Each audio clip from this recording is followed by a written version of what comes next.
Commentaire de saint Thomas d'Aquin sur l'Évangile de Jean, chapitre 15, verset 18, suite.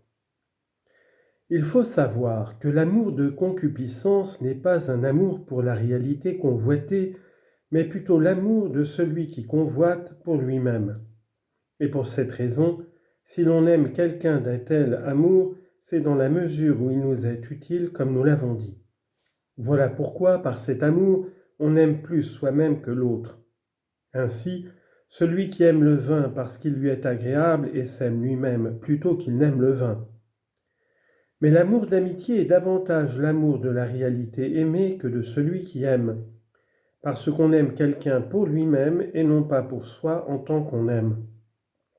Ainsi donc, puisque dans l'amour d'amitié la similitude est cause d'amour et la dissemblance cause de haine, le monde a en haine ce qui n'est pas à lui et ne lui est pas semblable, et il aime d'un amour d'amitié ce qui est à lui.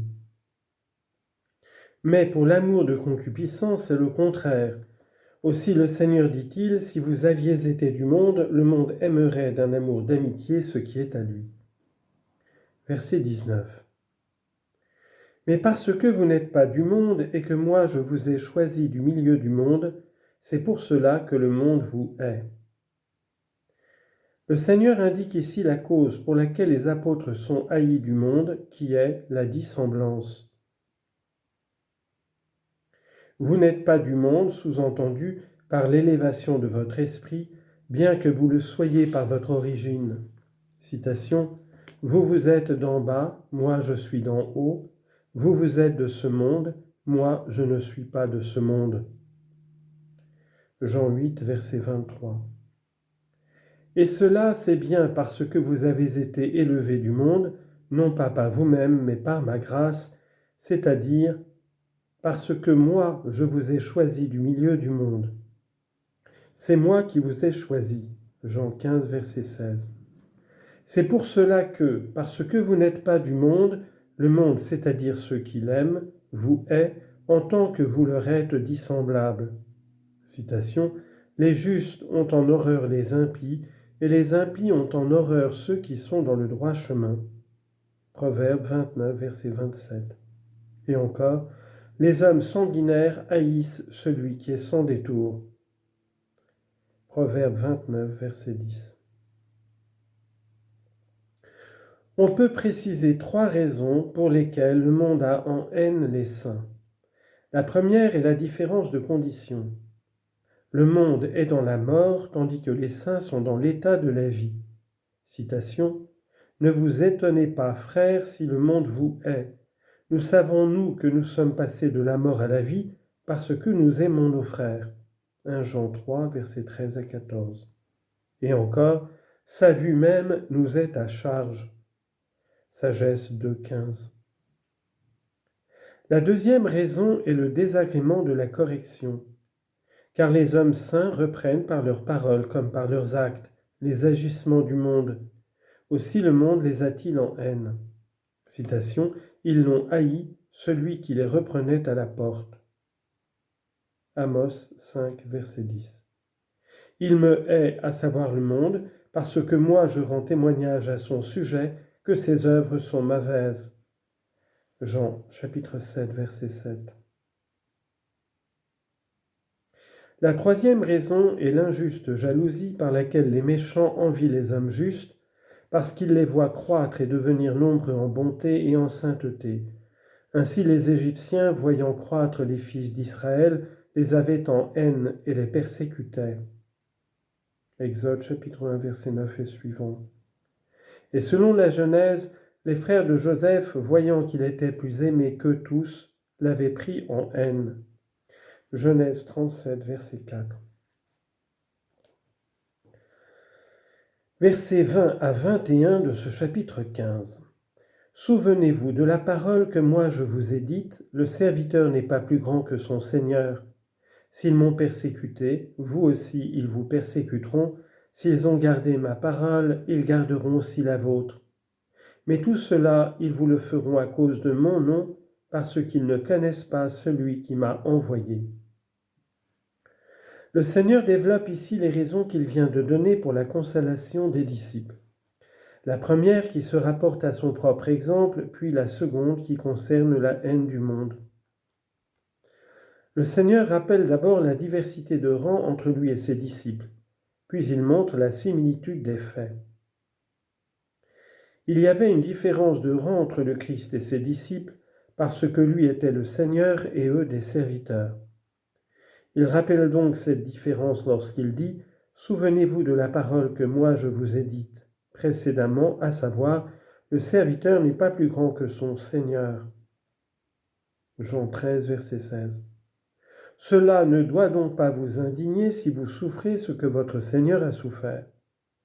Vous devez au contraire le considérer comme une grande gloire.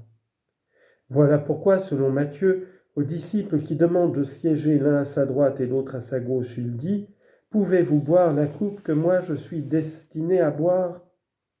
Matthieu 20, verset 22. C'est une grande gloire de suivre le Seigneur. Siracide 23, verset 38. Il suffit aux disciples d'être comme son maître. Matthieu 10, verset 25. Mais plus haut, le Seigneur ne disait-il pas au contraire « Je ne vous appellerai plus serviteur », alors qu'ici il déclare « Le serviteur n'est pas plus grand que son Seigneur ».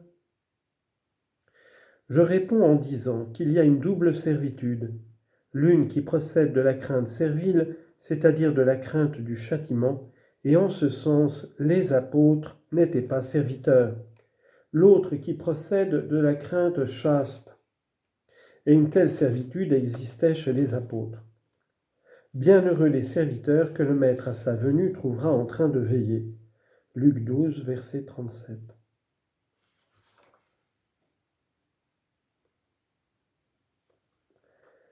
S'ils m'ont persécuté, vous aussi, ils vous persécuteront. S'ils ont gardé ma parole, ils garderont aussi la vôtre. Si donc vous êtes des serviteurs et moi le Seigneur, vous devez être contents qu'on vous fasse ce qu'on m'a fait. Or moi, certains m'ont méprisé, d'autres m'ont reçu. Citation, « Il est venu chez lui et les siens ne l'ont pas reçu, mais à tous ceux qui l'ont reçu, il a donné pouvoir de devenir enfants de Dieu. » Jean chapitre 1, versets 11 et 12. Vous aussi de même, si certains vous méprisent, d'autres cependant vous honoreront. Voilà pourquoi le Seigneur dit, « S'ils m'ont persécuté, vous aussi, ils vous persécuteront. » Par ces mots, il expose la similitude des faits. En effet, que leur persécution s'exerce sur les disciples ou sur le Christ, la raison en est la même, puisque, dans les disciples, c'est le Christ qu'ils persécutent. Lors de la persécution de ses disciples, le Christ le disait bien.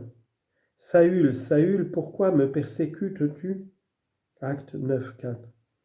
Et c'est pourquoi, du fait de l'identité de cause, suit cette conséquence, « S'ils m'ont persécuté, vous aussi, ils vous persécuteront. » Citation, « S'ils ont traité le maître de maison de Béelzéboul, combien plus le feront-ils pour les gens de sa maison » Matthieu 10, verset 25.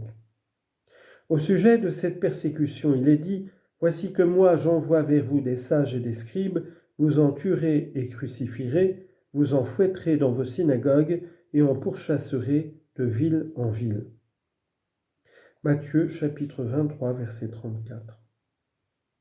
En ce qui concerne l'honneur, la raison est également la même. Aussi le Seigneur dit-il, « S'ils ont gardé ma parole, ils garderont aussi la vôtre. » Car vos paroles sont mes paroles. Citation, « Vous cherchez à tester celui qui parle en moi, le Christ. » 2 Corinthiens 13, verset 3.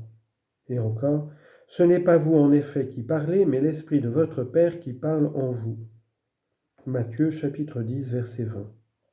C'est pourquoi il dit « Qui vous écoute, m'écoute. » Luc chapitre 10, verset 16. Or, que les apôtres aient été reçus et honorés par certains, on le voit clairement. Citation, « Et vous, quand vous avez reçu de nous la parole de Dieu que nous vous faisions entendre, vous l'avez accueillie non comme une parole d'homme, mais selon ce qu'elle est vraiment, la parole de Dieu. » 1 Thessaloniciens 2, verset 13. Mais tout cela, ils vous le feront à cause de mon nom, parce qu'ils ne connaissent pas celui qui m'a envoyé. Ici, le Seigneur explique la raison de la consolation des disciples liés à la cause de la haine. Les apôtres, en effet, avaient été choisis et élevés au-dessus du monde, en tant qu'ils avaient été rendus participants de la divinité et unis à Dieu. Et c'est parce qu'ils étaient au-dessus du monde et unis à Dieu que le monde les avait en haine. Il s'ensuit que le monde haïssait plutôt Dieu dans les apôtres que les apôtres eux-mêmes. Et la cause de cette haine, c'est qu'ils n'avaient pas la vraie connaissance de Dieu, celle qui s'acquiert par une foi vraie et un amour livré sans réserve. D'ailleurs, s'ils les avaient reconnus comme amis de Dieu, il ne les aurait pas persécutés. Et voilà pourquoi le Seigneur dit, tout cela, la haine et la persécution à votre égard, ils vous le feront à cause de mon nom, et donc cela doit être pour vous un sujet de gloire. Citation, « Qu'aucun de vous ne souffre comme meurtrier ou voleur ou médisant ou envieux des biens d'autrui, mais si c'est comme chrétien qu'il ne rougisse pas, qu'il glorifie Dieu pour ce nom. » 1 Pierre 4, versets 15 à 16. Tout cela, ils le feront à cause de mon nom, non pas qu'ils l'aiment, mais parce qu'ils l'ont en haine. Tandis que vous, au contraire, vous souffrirez à cause de mon nom, parce que vous l'aimez. Et ils feront cela parce qu'ils ne connaissent pas celui qui m'a envoyé. Citation, « Si vous me connaissiez, vous connaîtriez peut-être aussi mon Père. » Jean 8, 19. Ils ne savaient pas en effet qu'il était agréable à Dieu qu'ils adhèrent au Christ. Mais remarquons qu'il parle ici de la connaissance parfaite consistant dans la foi qui mène l'intelligence à son achèvement et unit la volonté aimante à Dieu. D'une telle connaissance, il est dit, celui qui se glorifie, qu'il se glorifie de ceci, de la science et de la connaissance qu'il a de moi. Jérémie 9, verset 24. Te connaître, c'est l'intelligence accomplie. Sagesse 15, 3.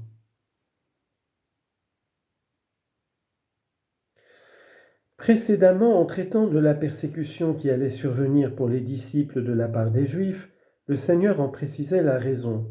C'est que ces derniers ne connaissent pas celui qui l'a envoyé.